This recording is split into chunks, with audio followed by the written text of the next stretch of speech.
Keene, New Hampshire, the Elm City. Home to what many once called the widest main street in the world, Keene State College, and of course, the railroad.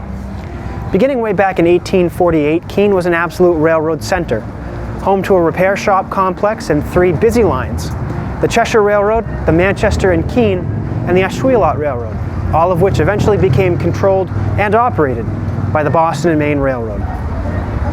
Undoubtedly, the most significant railroad line in Keene was the Cheshire branch of the Boston and Maine Railroad, built as the Cheshire Railroad and later part of the Fitchburg Railroad system until 1900. The Cheshire was a sturdy, well-built railroad resembling a main line more so than a branch. Dotted with semaphore signals and impressive stone-arch bridges, the Cheshire was the most dominant railroad line in southwestern New Hampshire. The Cheshire played host to long freights, milk trains, express passenger trains, local freights, and later high and wide extra moves.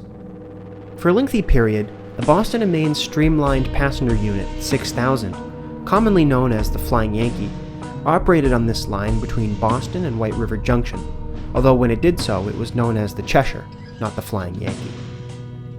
Passenger service on the Cheshire branch ended in 1958, and the last runs were done with single self-propelled Budd RDC cars.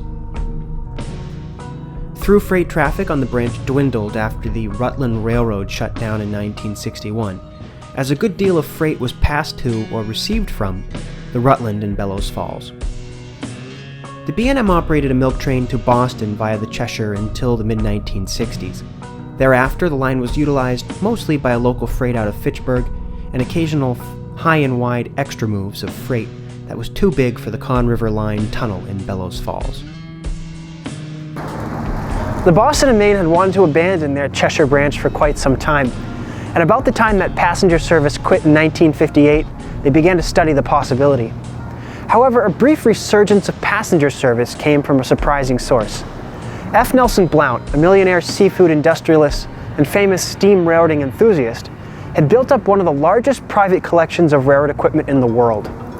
Starting around 1961, he began talks with the city of Keene, the state of New Hampshire, and the Boston and Maine about building a museum here to house his collection, called Steamtown USA, which was to be located a few miles west of downtown Keene.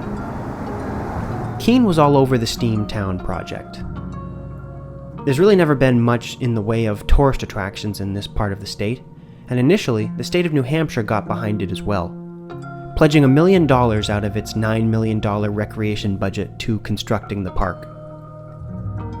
In July 1962, Nelson Blount's separately owned Monadnock, Steamtown, and Northern Railroad began operating steam-powered excursions out of downtown Keene to build excitement for Steamtown USA, using his ex-Rahway Valley 280 Consolidation No. 15 and a train of former Boston and Maine coaches painted bright yellow and black.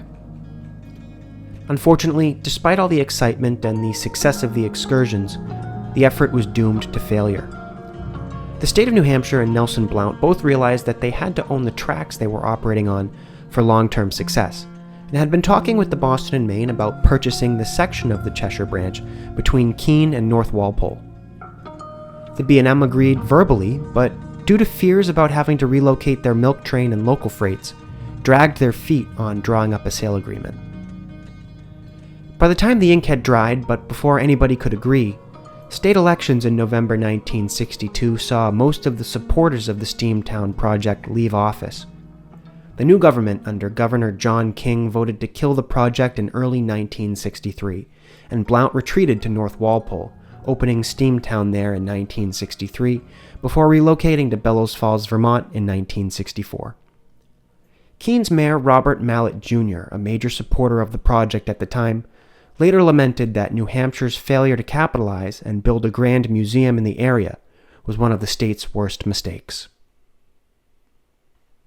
Following the abandonment of the Cheshire branch in 1972, the last remaining railroad line into Keene, the Ashuelot branch, carried the torch for local railroad service.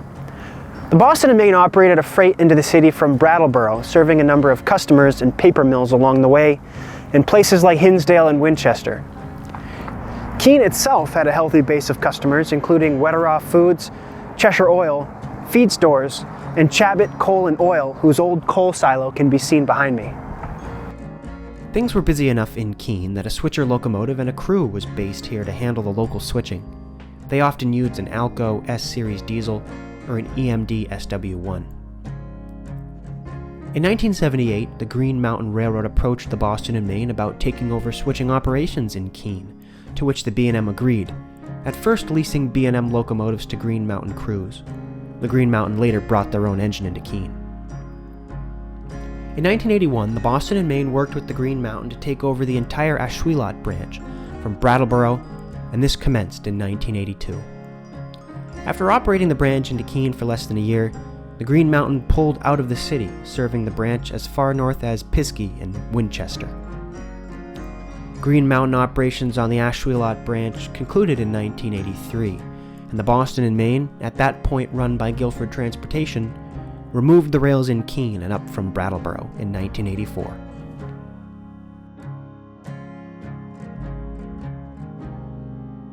The loss of the railroad is perhaps magnified more here in Keene than anywhere else in the area.